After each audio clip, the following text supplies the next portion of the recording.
Super. Bah, je crois que c'est bon du coup. Bravo. C'est Super. lancé. Ça filme. T'inquiète. Ok. Bon bah on y va. Et puis si jamais il y a une grosse catastrophe, moi je suis dedans en plus donc je vais pas te voir. Non, mais moi, je vois. Ok. Super. On est parti.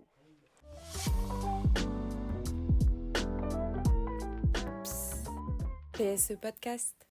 Bonjour à toutes et à tous et bienvenue sur notre premier épisode format long du PSE Podcast. Je suis Luna et aujourd'hui on accueille une de nos enseignantes du master psychologie sociale et environnementale, Madame Karine Weiss. Bonjour.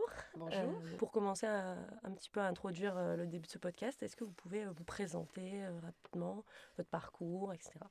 Alors oui, bien sûr, je suis, donc, comme vous l'avez dit, Karine Weiss, je suis professeure en psychologie sociale et environnementale.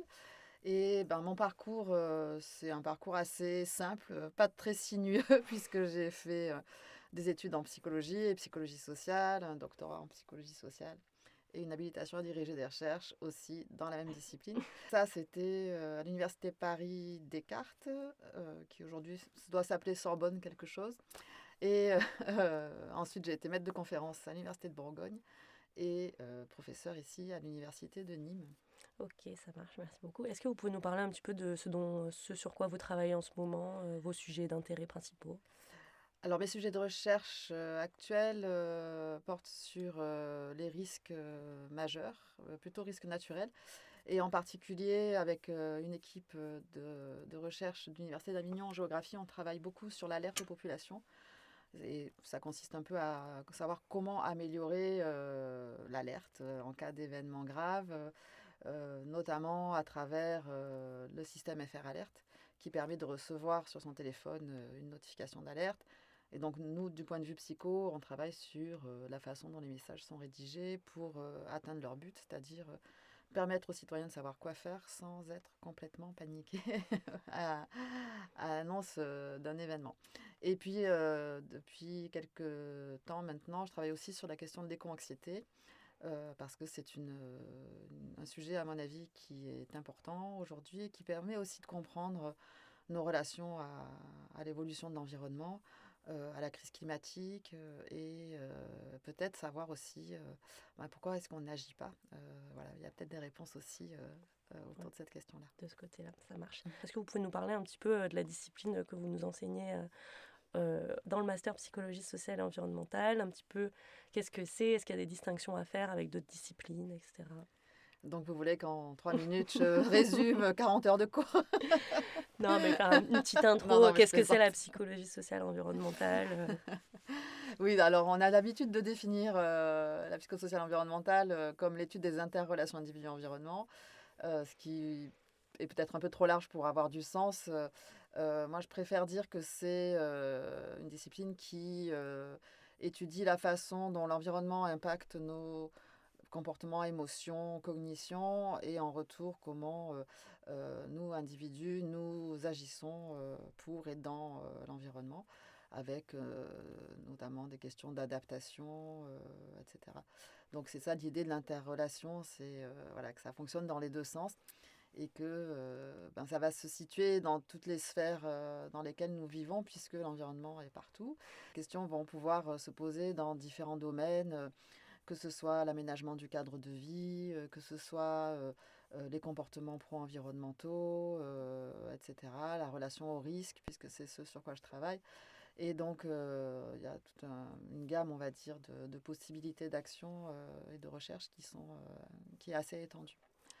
Ok, super, merci. Et du coup, comme il y a quand même social à l'intérieur de psychologie sociale et environnementale, est-ce que vous voudriez appuyer une distinction ou au contraire une convergence des deux disciplines Oui, alors l'idée, on a gardé cette idée dans l'intitulé du master psychosocial et environnemental parce que on peut faire de la psychologie environnementale avec une approche beaucoup plus cognitive et pas forcément sociale, avec une approche développementale. Donc il y a des collègues qui travaillent sur notamment le développement des enfants liés aux environnements dans lesquels ils vont donc se développer. Nous, on a une perspective plutôt psychosociale avec l'idée qu'on intègre vraiment systématiquement, quand on parle d'environnement, on intègre l'environnement physique et social. Et donc, on va s'intéresser aux conditions à la fois physiques et sociales de l'environnement. Et surtout, on va aussi s'intéresser à la façon dont notre environnement social va influencer nos relations à l'environnement. Et donc, je dirais que c'est presque une psychologie sociale augmentée qui va intégrer les questions environnementales. Alors, peut-être que certains de mes collègues ne seraient pas d'accord avec ça, parce qu'il y a une petite, on va dire, une petite guerre épistémologique autour de cette appellation psychologie sociale et ou environnementale. Mais pour faire simple, on peut quand même résumer les choses de cette façon-là. Ok, ça marche. Donc, vous nous avez parlé de différents champs de la psychologie sociale. Nous, au master, on a un petit peu cette double casquette à la fois recherche et terrain. Est-ce que vous pouvez nous parler un petit peu des différences à faire ou est-ce que c'est complémentaire? Alors effectivement, c'est un master qui est à la fois recherche et professionnel, professionnalisant plutôt, comme la plupart des masters d'ailleurs en France. C'est complémentaire à mon sens et je pense que c'est intéressant d'avoir ces deux casquettes, même si on ne veut pas faire de la recherche. Parce que la recherche va permettre d'avoir une certaine rigueur dans la façon de poser les questions, d'y répondre, de convoquer les concepts et les théories qui vont permettre de répondre à ces questions-là, de rédiger aussi un mémoire de recherche, faire une présentation, etc. Donc tout ça, c'est des compétences qu'on va acquérir grâce à cette partie recherche. La différence majeure, je vais dire, entre la recherche et l'application de terrain ou la professionnalisation, c'est qu'en recherche, on ne cherche pas forcément à résoudre une question de société. On va essayer de comprendre ce qui se passe, pourquoi les individus réagissent d'une façon ou d'une autre face à certaines contraintes, par exemple, comment on s'adapte à ces contraintes-là, euh, comment on perçoit, comment on se représente certains aspects de cette relation avec l'environnement. Et on n'a pas forcément cette idée d'être dans la recherche-action, alors que quand on est dans une approche plutôt professionnelle, au contraire, on a forcément une question de départ à laquelle on va essayer de répondre. Et pour ça, on peut convoquer les mêmes procédures qu'en recherche, de façon en général plus resserrée, on a moins de temps, mais finalement, la démarche est assez similaire. Et je trouve que le fait d'avoir acquis cette démarche de façon très, très robuste grâce à la recherche va vraiment permettre d'asseoir ses compétences. Ok, ça marche. Ouais, donc vraiment une pluralité, hein, Mhm. une combinaison un petit peu des deux. Et du coup, pour rester sur ce thème-là, j'aimerais aborder un petit peu l'aspect interdisciplinarité qu'on aborde pas mal dans le master et notamment si quelqu'un souhaite faire ce master, quelles études on peut avoir fait avant Mhm. d'arriver au master PSE. Nous, du coup, dans notre classe, on a une étudiante d'archi, on a des étudiants de géographie, etc. Du coup, est-ce que vous pouvez nous parler un petit peu de ça, comment on intègre l'interdisciplinarité Ouais. Alors, c'est vrai que c'est un master de psychologie, donc à la base, plutôt orienté, enfin conçu plutôt pour des étudiants qui sortent d'une licence de psychologie. Mais c'est la spécificité aussi de ce master d'intégrer d'autres étudiants qui viendraient d'autres disciplines, comme vous l'avez dit, l'architecture, la géographie. On a aussi déjà eu une étudiante qui venait des sciences de la vie et de l'écologie, des neurosciences, etc. Ces étudiants-là qui n'ont pas un cursus de psychologie n'auront pas le titre de psychologue à la fin Oui. du master, à l'obtention du diplôme. Mais en fait, on les accepte parce que d'une part, ils viennent acquérir des connaissances et des compétences qui leur sont nécessaires, ou en tout cas qu'ils jugent importantes dans la pratique de leur métier ou de leur futur métier. Donc le fait d'avoir cet aspect humain, de la façon dont on va le traiter nous, à travers notamment les aspects cognitifs, les émotions, etc., c'est souvent quelque chose qui leur manque. Donc c'est pour ça qu'ils recherchent ça. Et nous, pour la dynamique du master, je trouve que c'est toujours très intéressant d'avoir ces étudiants. Alors, il n'y en a pas beaucoup, hein, chaque année, il y en a un ou deux, mais d'avoir ces étudiants qui apportent quelque chose, qui apportent leurs connaissances, qui apportent leurs questionnements et qui vont venir interagir avec le reste du groupe. Et ça va enrichir vraiment la formation, le fait d'avoir ces interactions, de pouvoir discuter avec des points de vue différents, avec une expérience différente, etc. Ouais, c'est clair. Et du coup, oui, juste pour faire le petit rappel, donc nous, ce master-là, il procure le titre de psychologue pour les étudiants qui ont fait une licence de psychologie et donc validé le master, toutes les UE et le stage de fin d'année. Du coup, est-ce que vous pouvez nous parler un petit peu de ça, du fait qu'on ait le titre de psychologue à la fin du Ouais. master Bah, en fait, la réglementation autour du titre de psychologue, le fait d'avoir un cursus complet en psychologie, de la licence au master, d'avoir fait un stage encadré par un psychologue référent qui doit être inscrit avec un numéro ADELI depuis au moins 2 ans et qui va s'intéresser spécifiquement au positionnement professionnel et éthique dans lequel l'étudiant et le futur professionnel donc pouvoir agir. Euh, c'est important pour nos étudiants, je pense que c'est plus symbolique qu'autre chose parce que finalement, quand on va être chargé d'études ou de recherche en psychologie sociale ou en psychologie environnementale, on n'a pas forcément besoin de son titre de psychologue. C'est pas quelque chose qui est nécessaire pour pouvoir travailler, mais ça donne peut-être une certaine assise. Voilà, ça montre que Ouais. sérieusement, on est allé au bout de son cursus en Mhm. psychologie. Et on n'est pas le seul à un master comme ça. Moi, tous les masters que je connais en France et qui forment des étudiants en psychologie sociale délivrent également le titre de psychologue. Donc, ça fait vraiment partie de nos attributions. Donc, on essaye d'être attentif voilà, aux compétences qui sont acquises pour être sûr que voilà, ce titre correspond bien aux attentes et aux attendus par rapport au code de déontologie des psychologues. Ok, ouais, bien sûr. Et du coup, on a parlé un petit peu donc, de chargé d'études, etc., de chargé de mission. Est-ce que vous pouvez nous parler un peu des débouchés auxquels on accède à la fin du master? Oui, alors ça, c'est la Qui grande sont question. multiples. Alors, ils sont multiples et en même temps, c'est compliqué, hein, je ne vais pas vous mentir, parce que on est dans une discipline très spécifique. On va jamais voir, en tout cas, j'ai dû le voir peut-être 2 fois dans toute ma carrière, une annonce qui spécifiquement recherche un psychologue social et ou environnemental. Dans les petites annonces qu'on peut trouver, même pour les stages. Là, en ce moment, je suis en train de vous faire parvenir beaucoup d'annonces de stages. Et vous voyez bien que les profils recherchés, c'est sciences humaines, géographie, sociologie, etc. Et bizarrement, la psychologie est souvent absente des domaines qui sont cités.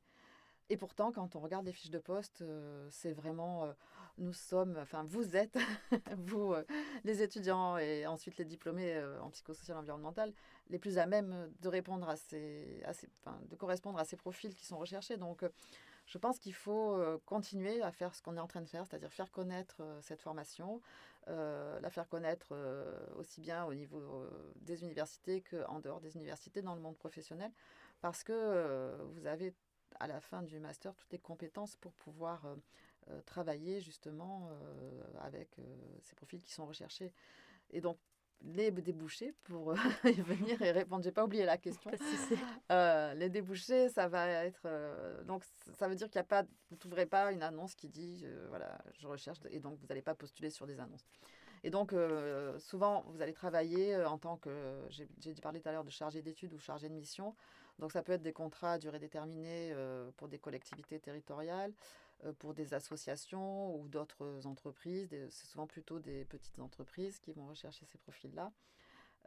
Ou alors, l'autre option, c'est de créer son propre poste en créant son auto-entreprise ou équivalent en fonction du type de structure qui peut correspondre, ou un cabinet d'études, par exemple, rechercher les besoins pour pouvoir y répondre soi-même avec sa propre structure d'emploi.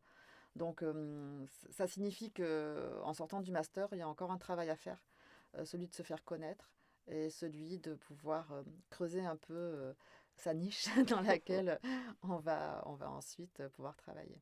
Ouais, continuer à se former, Oui. peut-être développer d'autres compétences en Ça peut être parallèle. aussi développer d'autres compétences. C'est aussi, je pense, prendre conscience de ses compétences. Mhm. Parce que vous savez faire beaucoup de choses et puis parfois vous avez l'impression que non en sortant d'un master.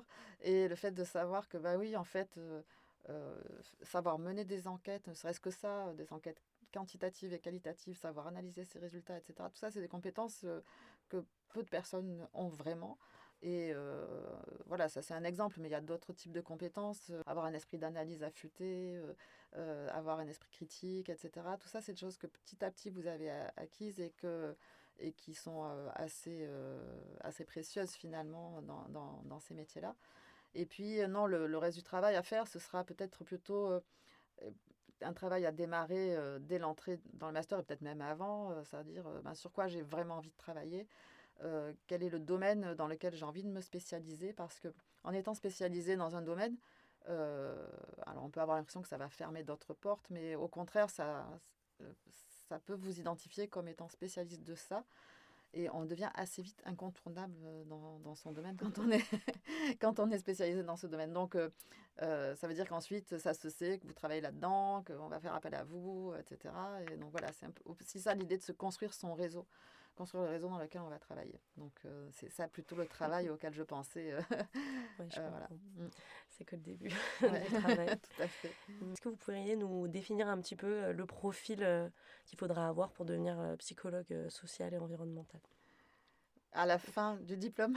À la fin du Ouais. diplôme, oui, oui, oui, à la Ouais. fin du diplôme.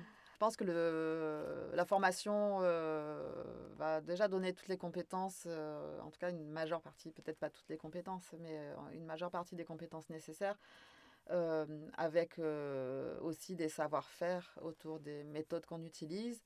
Ça, c'est primordial de savoir bien utiliser ces méthodes, notamment méthodes d'enquête et d'analyse de données. Ça va vraiment faire la différence avec d'autres profils qui seront moins sérieux, on va dire, autour de ça. Avec une formation en psychologie, on a aussi développé son sens de l'écoute, son sens de l'analyse. Et alors, on parle d'écoute bienveillante en psychologie clinique, et ça, je pense que c'est très présent aussi dans l'exercice de notre métier, avec cette idée de laisser la place aux personnes qui nous intéressent, aux personnes que l'on interroge. Donc, ça signifie aussi qu'autour de ce sens de l'écoute, etc., il y a une forme de valeurs humanistes qui sont forcément présentes, à mon sens.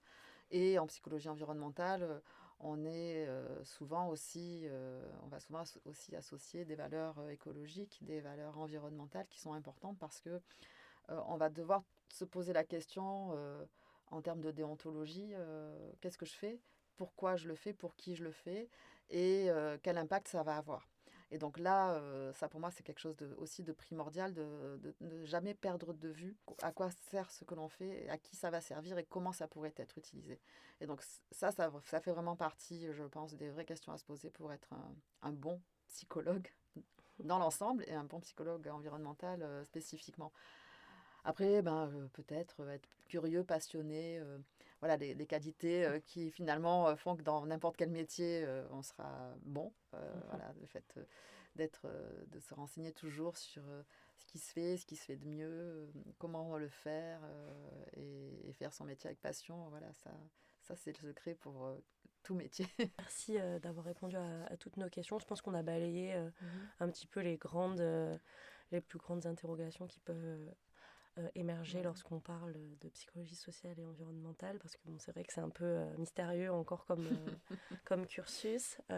Du coup, finalement, est-ce que vous auriez quelque chose à rajouter? Peut-être un mot pour des futurs étudiants qui veulent intégrer le master ou juste pour la communauté? Pour les futurs étudiants, j'ai envie de dire, renseignez-vous effectivement sur les possibilités qu'offre ce master parce qu'elles sont nombreuses, mais je pense que c'est important de savoir quand on veut intégrer ce master-là, pourquoi on veut l'intégrer, qu'est-ce qu'on va en faire, dans quel domaine spécifique on a envie de travailler. Alors ça peut évoluer évidemment, mais ça permet quand même, je pense, de se poser les bonnes questions par rapport au positionnement que l'on va avoir en tant que futur professionnel. Et puis, ben, par rapport au reste de la communauté, ben, continuons à faire ce que vous êtes en train de faire et je vous en remercie, à faire connaître la discipline, à faire connaître spécialité, à montrer qu'on est utile et que on va l'être de plus en plus avec les problématiques écologiques qui devraient continuer de prendre de la place.